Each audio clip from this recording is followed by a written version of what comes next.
Hi, it's Gamer Girl. And Anime Infinity. We just want to let you know that we're recording from two different locations over Google Hangout, so the audio might be a little weird. I guess that's all the explaining. Yes, that is all the explaining. Okay. Okay, we're gonna start, and hopefully this video goes well. On the outskirts of town, beyond the park near the abandoned neighborhood, there is a small unfinished library. It isn't actually only a library, but also a cultural center with special rooms to practice painting, music, and ceramics, among other things. They never managed to finish it, so one of the wings of the building is in ruins. The other wing is in perfect condition, and except for the lack of water and electricity, it's an ideal hangout. As we stand in front of the abandoned building, I pop open the hardy door, not by pushing it, but by picking the lock. When we get inside, I show Luce the way to what was, until now, my secret hideout.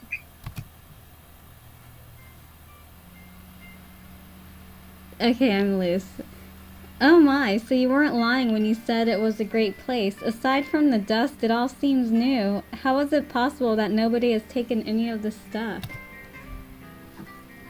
They left in a hurry, just like with the rest of the urbanization plan. They probably ran out of money to collect everything, or they thought they'd continue in the future and forgot about it. Who knows? Oh, point is, this place is pretty far away and secluded, so nobody ever comes here. It's like my own personal hideout. Don't tell anyone, or that'll be the end of my luck, okay? And don't wander too far in here. The other wing isn't really in the best condition, so it's dangerous. You already told me that 1,000 times on the way here. Yeah, I'll be careful. But the rest is amazing. It could even be open in this state. There is already furniture and even some books over here. This wing of the building was open for a limited time before they abandoned it. Almost everything remained here, so that's a good thing for us, I guess. In any case, looks can be deceiving. There's no maintenance, and most of this stuff is broken somehow, so it's not really safe. For that reason, I only use the library.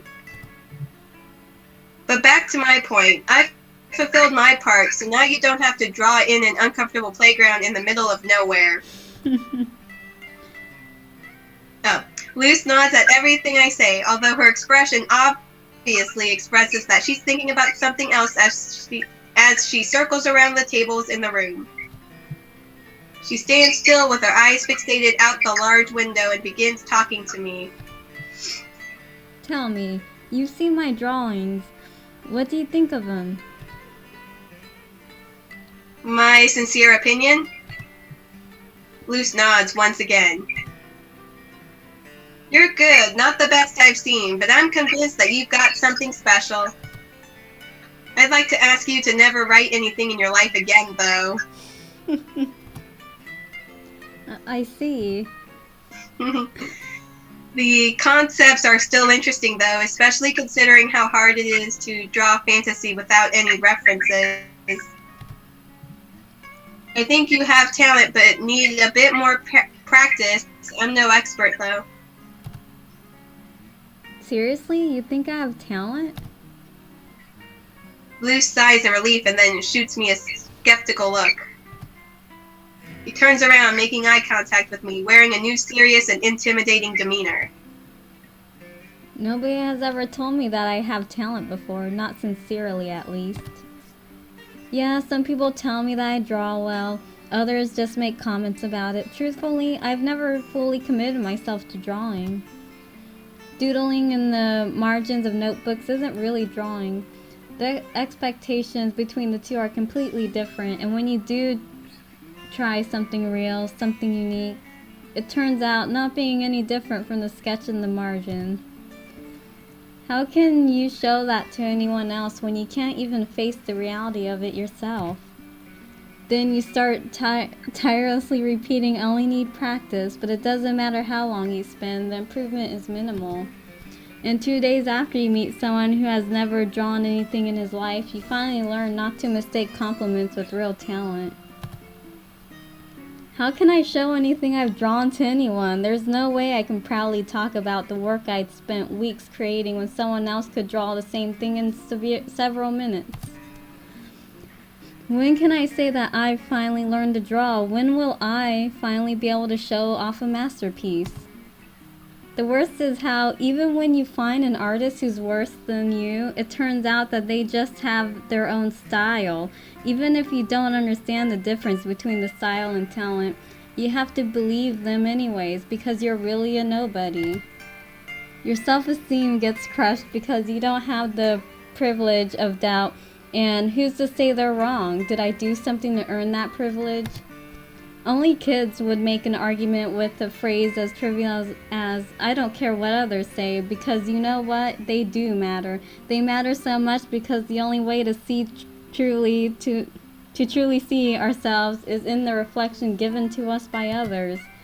You learn to imitate, improve from criticism, and help others improve in return. From our taste to our maturity, everything depends on our relationship with others, and denying it because it's convenient is wrong.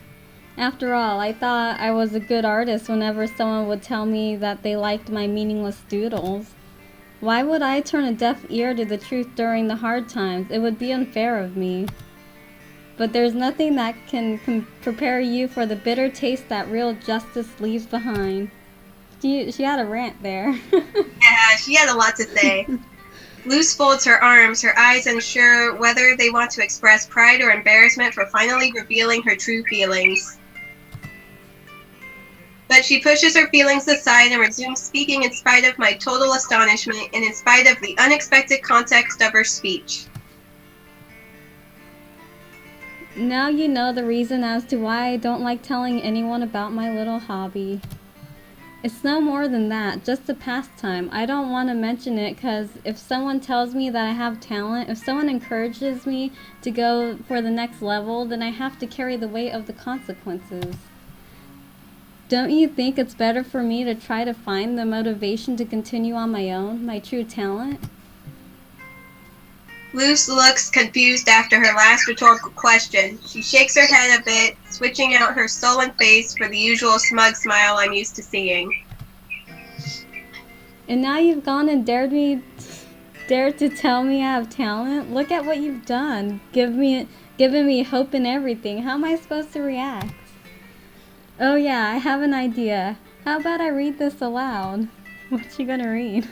Reaching into her pocket, Luce retrieves something. It's rectangular and small, like a notebook, an incredibly familiar no, notebook. Is that his notebook? When did she steal that? My notebook! When did you steal that? Give it back! He has the same thought as you. In the car. It fell when you gave your license to the officer. Of course I took it. It basically fell on top of me and I couldn't resist looking at it, considering it's the infamous notebook Ziva mentions so often. Not really that infamous.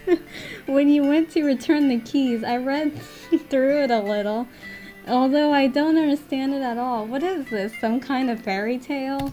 He's really snoopy. I know. I'm so embarrassed I try to retrieve my notebook from Luce, but she turns her back to me and starts reading through it again. Oh no, she's nosy. Reaching the Sun, Chapter 1, The Right and the Left. So foretold the tales that once upon a time. Wait, give me that. Wait, I want to hear more now. No way, teasing you is too much fun.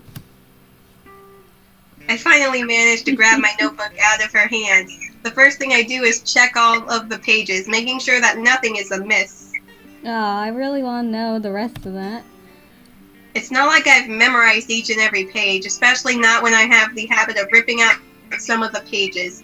It's a bad habit I've developed, and at this point, I do it without thinking. I told you about my embarrassing secrets, now you tell me yours. It's only fair. Also, I'd like I'd say I liked what I read, but I didn't have time to finish it. Do you normally write stories in your free time or what? First, don't ever touch my stuff without permission. Second, it's not like I'm dedicated to it. I don't even think about the stories I write. It's something I do because it happens. And what happens next in Reaching the Sun? He'll strangle you. Sorry, I coughed. I don't know. I just started it. You don't know? Aren't you the author of it? I sigh. It's like Luce has to get away with everything she does, and now she's stringing me along from one place to another without giving me time to think. I have a bad feeling about all of this, but I can see the eyes of the car thief shining with curiosity. She won't be letting me off the hook this easily. I'm not good at writing endings, you know. I have some ideas, yeah, but the more I progress through the story, the less control I have over it until finally it ends. Reaching the Sun is a really simple and short story that I wasn't even planning on writing, so I don't know how it'll continue. Well, that's a pity. Don't leave things unfinished, man. Look, to tell you the truth, I was also about to give up on my drawing hobby not too long ago. You saw the garbage in the playground with your own eyes. I don't want to show the world something that I myself don't like, all those failed attempts. It's like I was saying before about motivation. I've been thinking, and maybe I need someone around who will force me to keep working. Somebody by my side that forces me to do it, even if I die from embarrassment along the way, and even if I realize that I'm not cut out to be a real artist. What can I say? I couldn't think of anyone who would help me in that way. You know how everyone is. They're playing the game until they can eventually toss everything aside. But now there's someone who knows my secret, and I can't do anything to hide it from him anymore. You know what? Luce and Ciaran should get together. I know. It's like motivate each other to force each other to do stuff. See, I don't like where you're going with this. Why not? The more you think about it, the harder it is to take the plunge. It's crazy and we both know it, but it's going to happen and you can't stop it. Don't make decisions without me. I'm not going to accept that. But you already did a while ago. I want you to continue writing your story, but from now on, it won't collect dust in your notebook. We can come here together from time to time and keep each other company while we work. You on your story and me on my drawing skills. That way, maybe I can even use what you write as inspirations for my illustrations. You can illustrate his book. Oh yeah, they make a great team. The things we're both embarrassed about can become something we share, our little secret. Didn't I say it before? Two people can't truly become friends until they share a secret between them. Yeah, and you almost got us killed too. I don't think it's a good idea. I don't believe we'll get very far with your plan. I was a total stranger not too long ago, wasn't I? A pervert, that even? So what's with this sudden change of heart? It's either a hunch or insanity, or maybe I'm just tired of the usual monotony and any excuse for a change is good, and you just happen to be the first to offer that. You'll have to find a different nut to go along with your plan. Incorrect. You've already accepted, so long as you didn't lie to me earlier. John McLazy, this is my third requirement. From this moment onwards, I want us to meet up here regularly to work together. Together, well... Finish your fairy tale. I was going to call it ours. If she does illustration, it'll be theirs. Yeah.